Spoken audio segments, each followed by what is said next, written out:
Come, Friar Francis, be brief. Only to the plain form of marriage, and you may recount their particular duties afterwards. You come hither, my lord, to marry this lady? No. To be married to her. Friar, you come to marry her. Lady, you come hither to marry this count? I do. If either of you know of any inward impediment why you should not be conjoined, I charge it on your souls to utter it. Know you any hero? None, my lord. Know you any count? I dare make his answer. None. Oh, what men dare do, what men may do, what men daily do, not knowing what they do. Hi, now. Interjections. Why then some be of laughing as ah-ha-he. Stand thee by, friar. Father, by your leave, will you with free and unconstrained soul give me this maid your daughter? As freely, son, as God did give her me. And what have I to give you back? Whose worth may counterpoise this rich and precious gift? Nothing unless you render her again! Sweet prince, you learn me noble thankfulness. There, Leonardo. Take her back again! Give not this rotten orange to your friend! She's but the sign and semblance of her honor. Behold how like a maid she blushes here! Oh, what authority and sin of truth can cunning sin cover itself withal? Come not that blood as modest evidence to witness simple virtue? Would you not swear, all you that see her, that you are made by these exterior shows? She is none! She knows the heat of luxurious bed! Her blushes is guiltiness, not modesty. What do you mean, my lord? Not to be married. Not to knit my soul to this approved wanton. Dear my lord, if you, in your own proof, hath vanquished the resistance of her youth and made defeat of her virginity... I know what you would say. If I known her, you would say she did embrace me as a husband, and so to extenuate the forehand sin. No, Leonardo, I never tempted her with word too large, but as a brother to a sister, showed bashful sincerity and comely love. And seemed I ever otherwise to you? Out of me, seeming! I will fight against it! You seem to me as thine in her orb, as chaste as the bud ere to be blown. You are more intemperate than in your blood, than Venus, or those pampered animals that rage in savage sensuality. Is my lord well that he does speak so wide? Sweet prince, why speak not you? What should I speak? That I stand dishonoured, to have gone about to link my dear friend to a common stale! Are these things spoken, or do I but dream? Sir, they are spoken, and these things are true. This looks not like a nuptial. True. Oh God. Leonardo, stand I here? Is this the prince?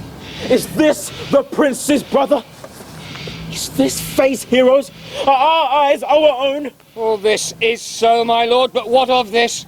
Let me but move one question to your daughter, and by that fatherly and kindly power that you have in her, bid her answer truly. I charge thee do so, as thou art my child. Oh God, defend me. How am I beset? What kind of catechizing call you this? To make you answer truly to your name. Is it not hero? Who can blot that name with any just reproach? Marry that can hero. Hero itself can blot out hero's virtue. Who is he that talked with you yesterday night? Out at your window betwixt 12 and 1. Now, if you are maid, answer to this. I talked with no man at that hour, my lord. Why then you're no maiden! Leonardo, I'm sorry you must hear, but upon mine honour, myself, my brother, and this grieved count did see her, hear her, at that hour last night talk with a ruffian at her chamber window, who hath indeed, most like a liberal villain, confessed of the vile encounters they hath had 1,000 times in secret. Fie, they're not to be named, my lord, not to be spoken of. There is not chastity enough in language without offence to utter them. Thus, pretty lady, I am sorry for thy much misgovernments. O hero, what a hero hast thou been! If half thy outer graces have been placed about the thoughts and counsels of thy heart, but fare thee well, most foul!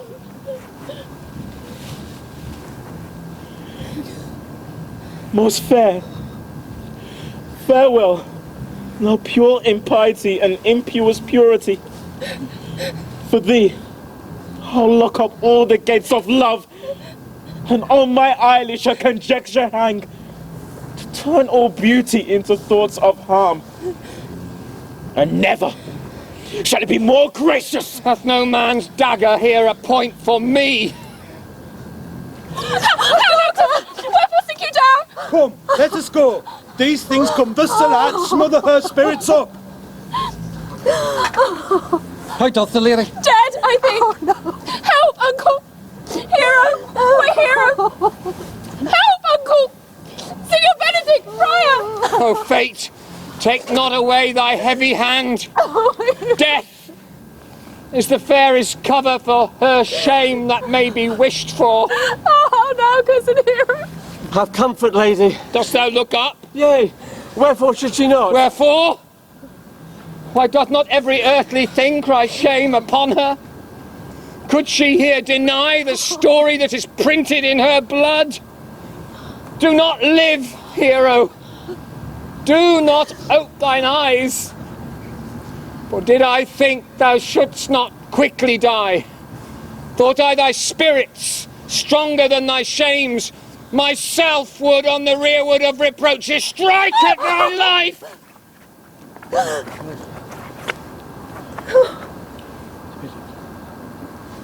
Grieved I had but one.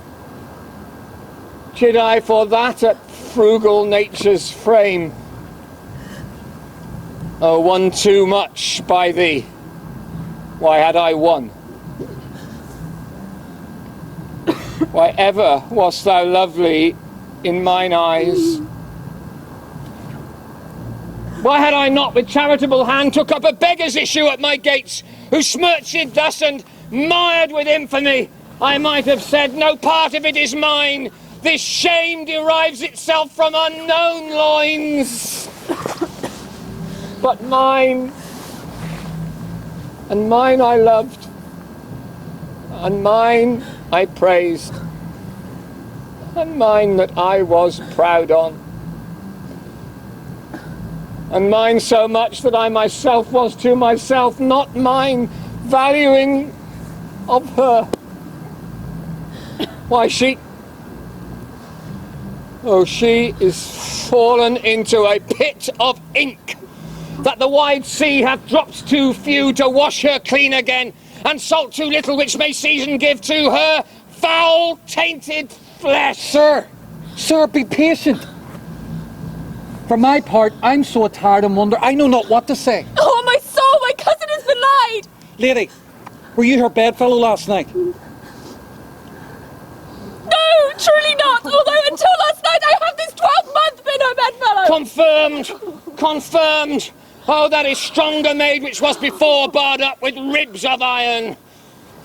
Would the two princes lie, and Claudio lie who loved her so, who, speaking of her foulness, washed it with tears? Hence from her let her die. Hear me a little, for I've only been silent so long, and given way into this course of fortune by noting of the lady.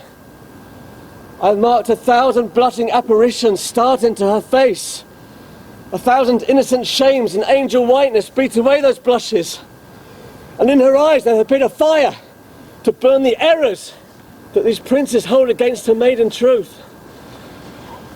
Call me a fool. Trust not my reading nor my observation, which with experimental seal doth warrant the tenure of my book. Trust not my age, my reverence, calling, nor divinity, if this sweet lady lie not guiltless here, under some biting error. Friar, it cannot be. Thou seest that all the grace that she hath left is that she will not add to her damnation a sin of perjury. She not denies it. Why seekest thou then to cover with excuse that which appears in proper nakedness? Lady, what man is he you are accused of? They know that do accuse me. I know none. If I know more of any man alive than that which modesty doth warrant, let all my sins lack mercy. Oh, my father, prove you that any man with me conversed at hours unmeet, or that I yesternight maintained the change of words with any creature. Refuse me, hate me, torture me to death. Husband. There is some strange misprision in the princes. Two of them have the very bent of honour. And if their wisdoms be misled in this, the practice of it lives in John the Bastard, whose spirits toil in frame of villainies. I know not. If they speak but truth of her, these hands shall tear her. If they wrong her honour, the proudest of them shall well hear of it. Time hath not yet so dried this blood of mine, nor age so eat up my invention, nor fortune made such havoc of my means, nor my bad life reft me so much of friends, but they shall find, awaked in such a kind, both strength of limb and policy of mind, ability in means, and choice of friends, to quit me of them throughly. Pause a while, and let my counsel sway you in this case. Your daughter here the prince has left for dead. Let your wife be secretly kept in, and publish it that she's dead indeed. Maintain a mourning ostentation, and on your family's old monument hang mournful epitaphs, and do all rites that appertain unto a burial. What shall become of this? What will this do? Marry, this well carried shall on her behalf change slander to remorse. That is some good. But not for that dream on this strange course, but on this travail look for greater birth. She dying, upon the instant that she was accused, shall be lamented, pitied, and excused of every hearer. For so it falls out, that what we have, we prize not to the worth whilst we enjoy it. But being lacked and lost, why then we rack the value? Then we find the virtue that possession would not show us whilst it was ours. So will it fare with Claudio, when he shall hear she died upon his words. The idea of her life shall sweetly creep into the study of his imagination, and every lovely organ of her life shall come apparelled in more precious habit, more moving delicate, and full of life, into the eye and prospect of his soul than when she lived indeed. Then shall he mourn, if ever love had interest in his liver, and wish he had not accused her. No, though he thought his accusation true. Let this be so, and doubt not that success will fashion the event in better shape than I can lay it down in likelihood. But if all aim but this be level false, the supposition of the lady's death will quench the wonder of infamy. And if it sought not well, you may conceal her, as befits a wounded reputation, in some reclusive and religious life, out of all eyes, tongues, minds, and injuries. Signor Leonardo, let the friar advise you. And though you know my inwardness and love is very much under the Prince and Claudio, yet, by mine honour, I will deal in this as secretly and justly as your soul should with your body. Being that I flow in grief, the smallest twine may lead me. 'Tis well consented. Presently away. For the strained sores, strangely, they strain the cure. Come, lady, die to live. This wedding day is but perhaps prolonged. Have patience and endure.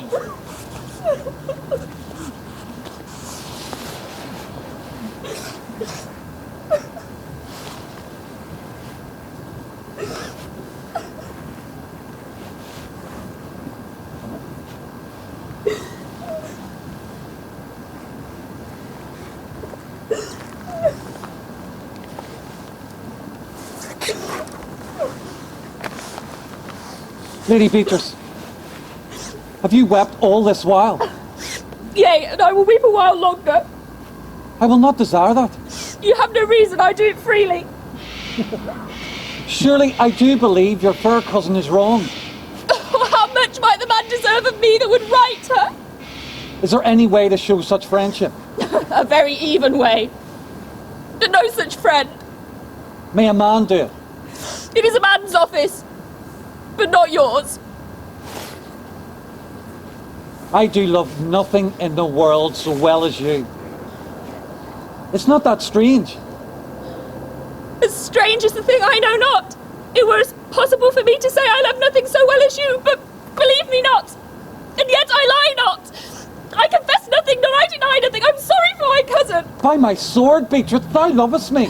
Do not swear and eat it. I will swear by it that you love me, and I will make him eat it that says I love not you. Will you not eat your word? With no sauce that can be devised to it.